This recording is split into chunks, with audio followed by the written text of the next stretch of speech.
Welcome everybody to day 2, mid-morning lunch close. It's been a remarkable conference so far, and we just had a great presentation by Zepeto talking about virtual characters and stylized things that are taking over the metaverse with their service to celebrities and influencers and other stuff. And now we're gonna get real. We got a great person here that I've known for years and working on really cutting edge stuff to create intelligent avatars. So not just dancing monkeys and other stuff. These are conversational and emotional and interesting, realistic kind of representation that is just growing by leaps and bounds every year. So I'd like to welcome David Colleen from SapientX, and take it away. Hey, thanks, Dave.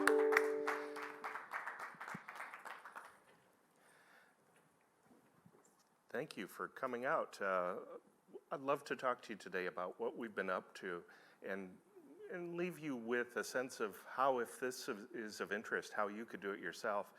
But before I get into that, I'd like to explain why I'm doing this, why our team's been working on this for so long, and what we believe the future of doing all this is all about. So let's see if my clicker's working here.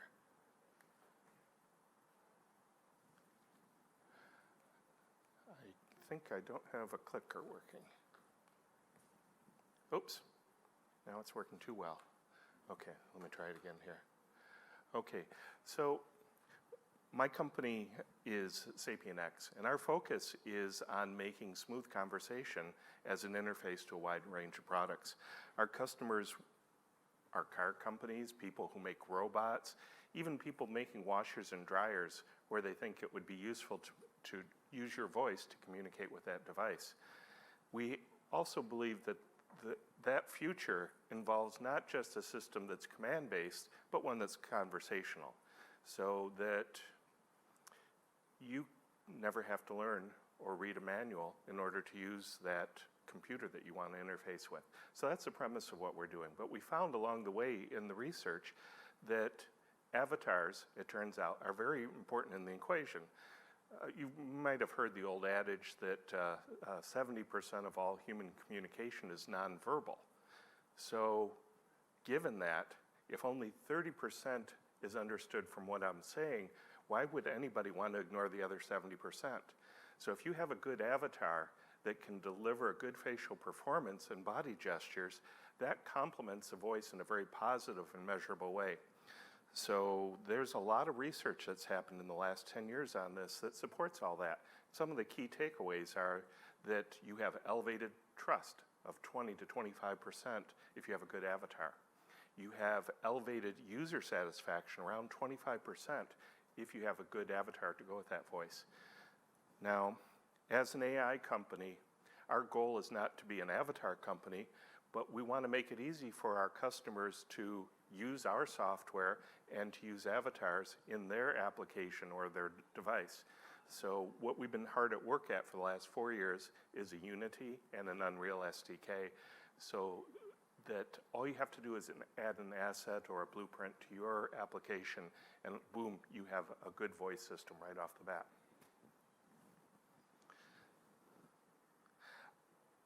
At the beginning of all this, I had inspiration as a young kid.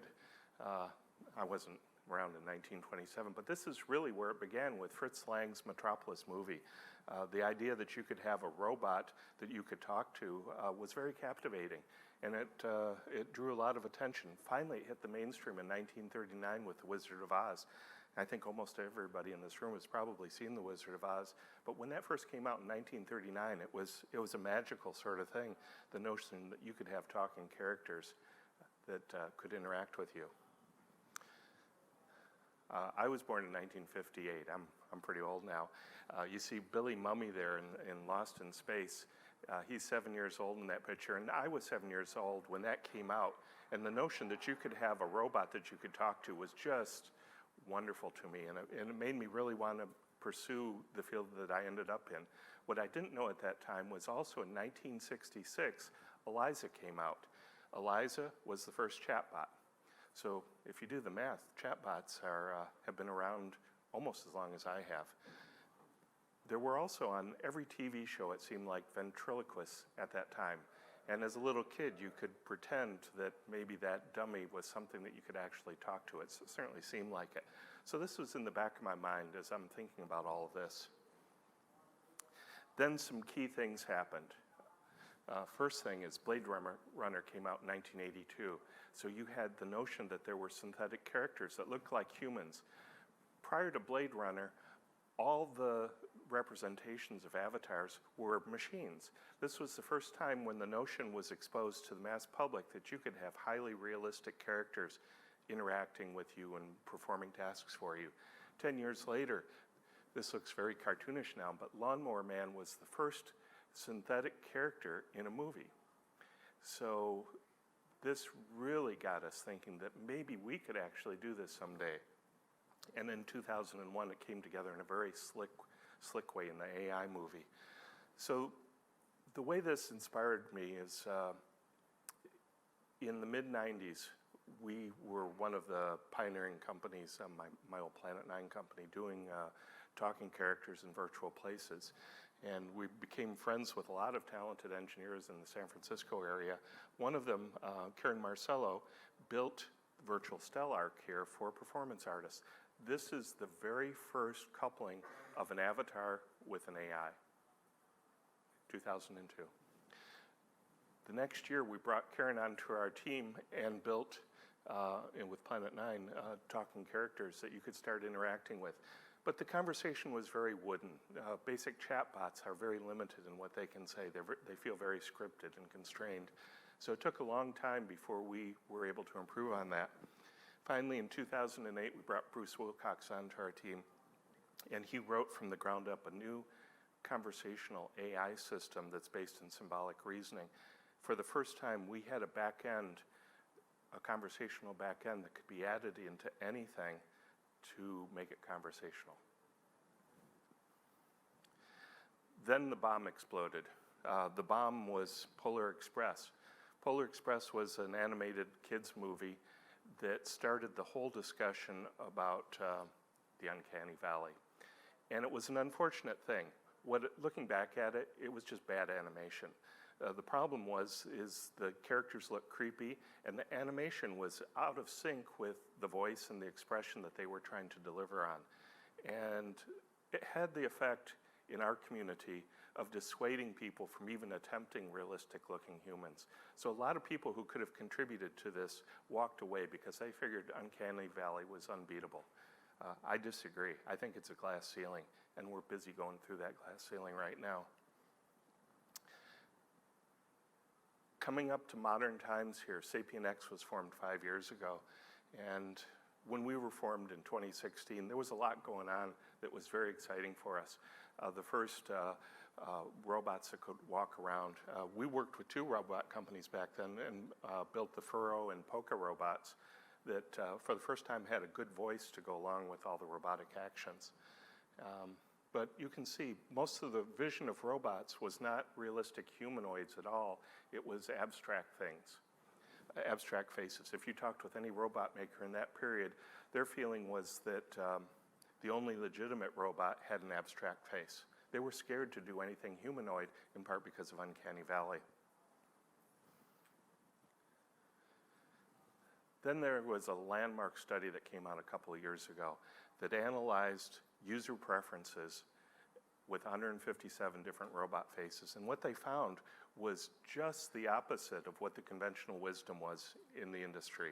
What they found was that people greatly preferred more human-looking avatars for robots, and by extension, with digital characters at large. So we've been handing out this paper for the past few years because it shows a dramatically different path than most people had chosen previously. Now at this point, I'd like to make a little bit of a scorecard. In our view, there's 4 different things that are key to making good walking, talking characters that please people and can act as interfaces for different products or different tasks. First one is, does that character look really good?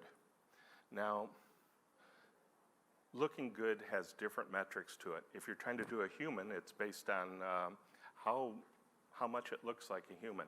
If you're doing a Disney character, that's a different metric. If it looks good, it is good in that case.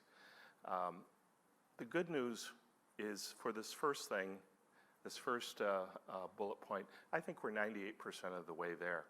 We are now making characters that are so realistic that many people at first think that they're actual human beings.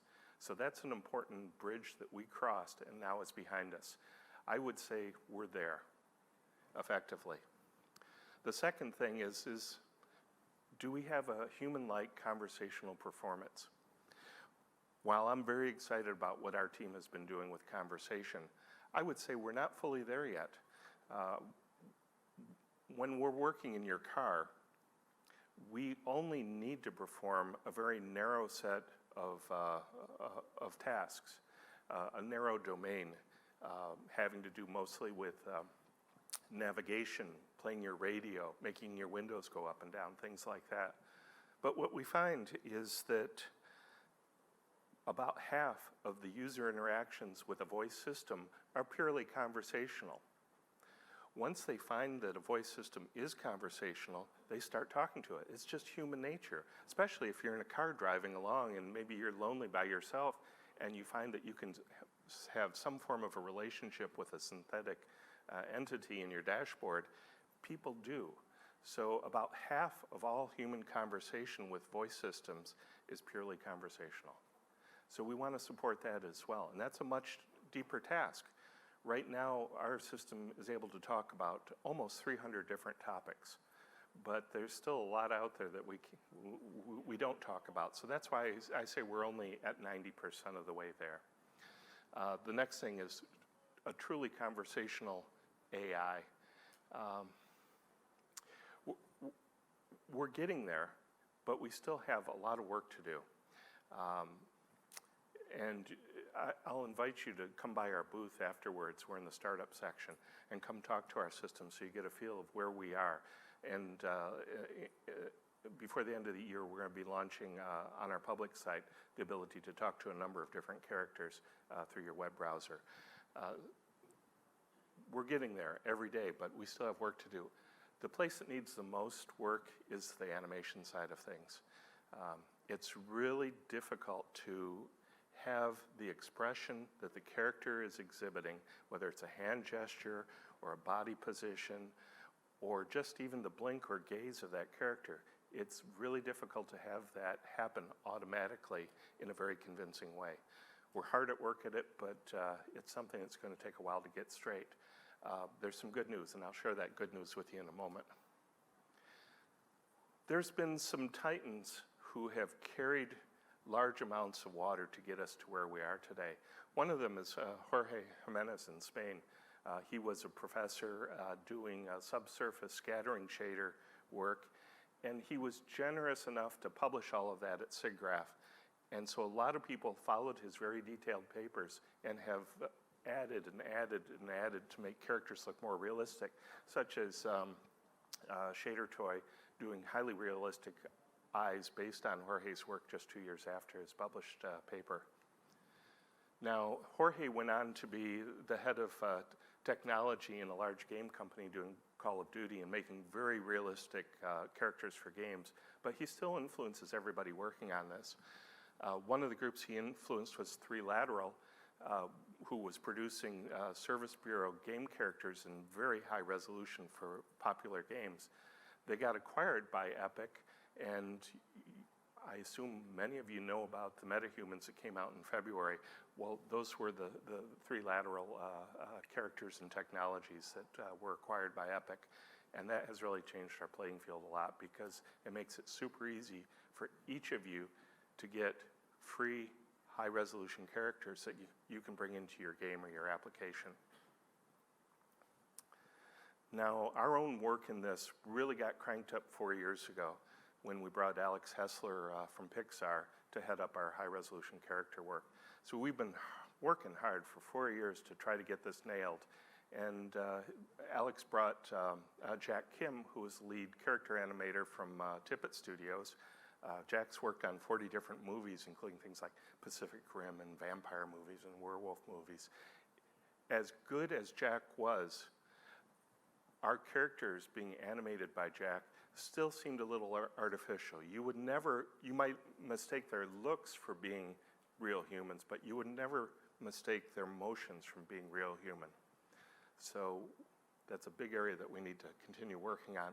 By the way, I thought maybe we could sidestep Uncanny Valley by making an android. She creeped out, Kayla's her name, she creeped out people even more.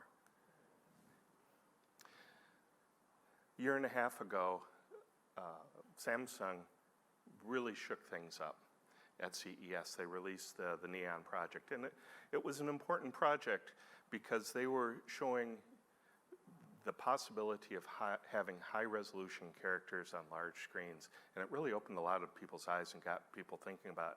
The only thing is it didn't really work. They had brought in technologies from a lot of different directions, and they were running it on small supercomputers, and still the stuff wouldn't all run simultaneously. So you'd have to, if you wanted to talk to the system, you'd have to turn off the animation because the computer just couldn't keep up. There's an important lesson there, and that is good coding practice and good architecture planning when you're building these applications. You have to make sure that the performance is there to actually run on devices that people actually have and can use. So that was a wake-up call for us, that we can't lose sight of performance as we're working on all these new technologies and bringing them together. There's other interesting players in the space. Like Oben over here in Soul Machines. These are people that came from animation studio backgrounds, and they grafted on AI systems to add talking capabilities. The problem is that as good as they are as animators, they chose voice systems that just weren't really up to the task. For instance, Soul Machines uses IBM Watson, and I've never used Watson myself, but I know a lot of people who have tried to and ended up running away screaming. So do your homework and be scientific about this, and don't just take my word for it that we have the best software out there. You should do the diligence yourself and be sure in making an important decision. It's not just the looks, it's how it actually works. That's really key for pleasing people. This past year, we've been hard at work on two other characters. One is Hank, who's a prototype for the medical field. And we're also working on Hazel for Yamaha, of all people, as a therapy cat for senior citizens. The idea with Hazel is that it becomes a friend, something that they can converse with and do things for seniors. But we also monitor the cognitive abilities of people as she's talking to them. And then, as I explained, in February this year, the whole playing field changed when Epic put out the MetaHumans. And if you haven't tried them, they've really done a wonderful job of it. It's so easy to use these characters and customize them and bring them into your application. I would encourage all of you to get on the beta for this and start experimenting with it. Now, what we've done to make it easy for you is we've knitted our system into their game engine and connected it to these characters. So now these characters can walk and talk, increasingly like we can walk and talk right now. Human-like voice performance. This is still an issue. You might have seen Google's release last year of a voice system that maybe you mistook for being human. That's exciting, and that was wonderful work that they did. What they didn't tell you, though, was it was running on a supercomputer. So there are a lot of people out there saying, we can take a minute of your recorded voice and make a synthetic version of you, and you hit the sample on their website and it sounds beautiful, then you try it yourself and it sounds like crap. That's the reality of this. This is not a done deal in making high-resolution copies of people's voices yet. But we're getting there every day. There's leaps and bounds improvements every day on this, and we're using the best available technology, mostly using machine learning for doing synthetic voices for the characters now. That girl did a video about Star Wars lipstick. And this sounds pretty good. I'm too busy for romance. So this is Google's voice system. That sounds really good. We need to bring this to your mobile phone and actually have it work in real time on your phone.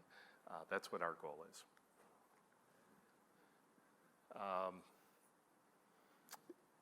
Alexa has been doing celebrity voices, so that's very encouraging.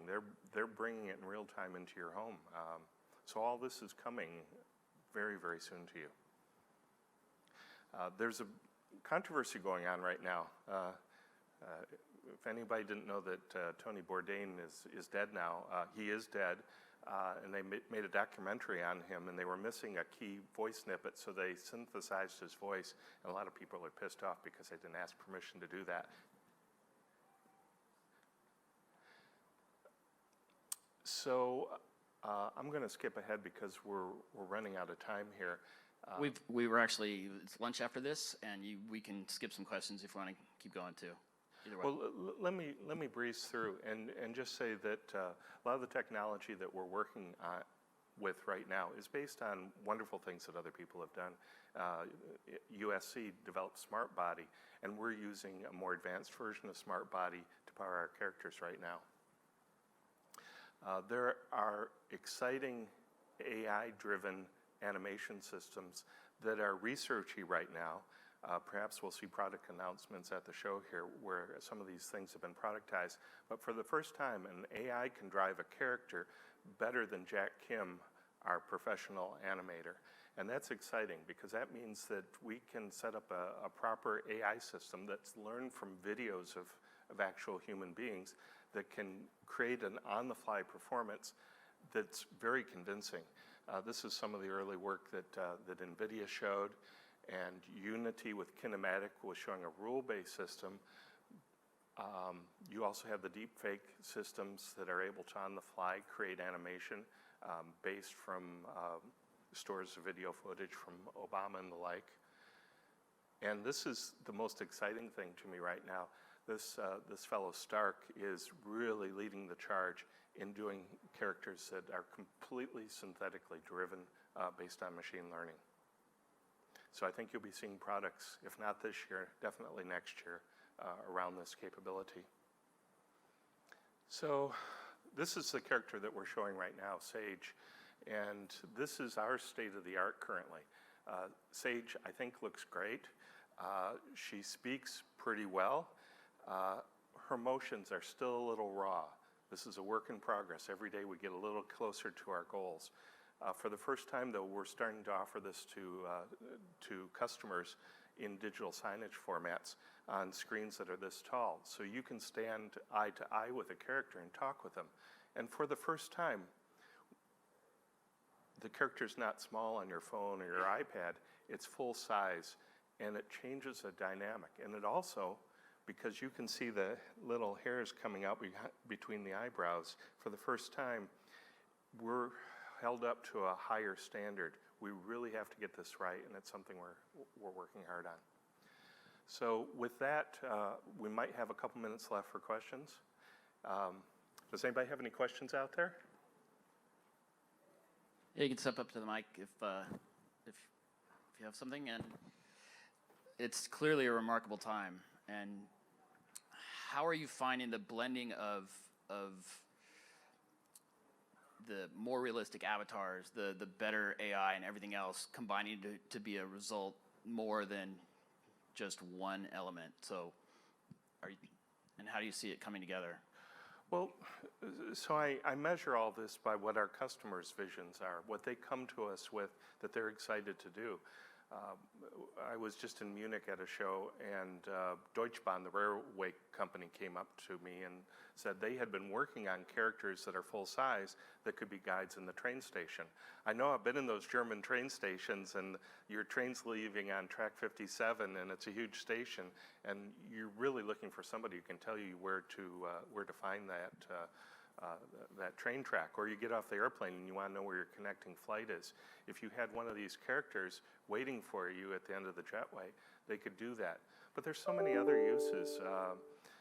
When I go into McDonald's and I order a hamburger, very often my order's screwed up. Well, we would get it right 100% of the time. So there's a lot of tasks that these characters can perform that maybe displace a low-paid job, or they do something that you couldn't have. For instance, with our Hazel character who's looking after senior citizens, Hazel's there 24/7. The caregivers aren't. And if Hazel notices something that's gone wrong with that senior, she can report it to the health team and perform a service that otherwise would go unfilled. So it's an exciting time for us, and it's not about us, it's about what the people that we work with want to build with these technologies. We're finally at a point where we can do this. That's great.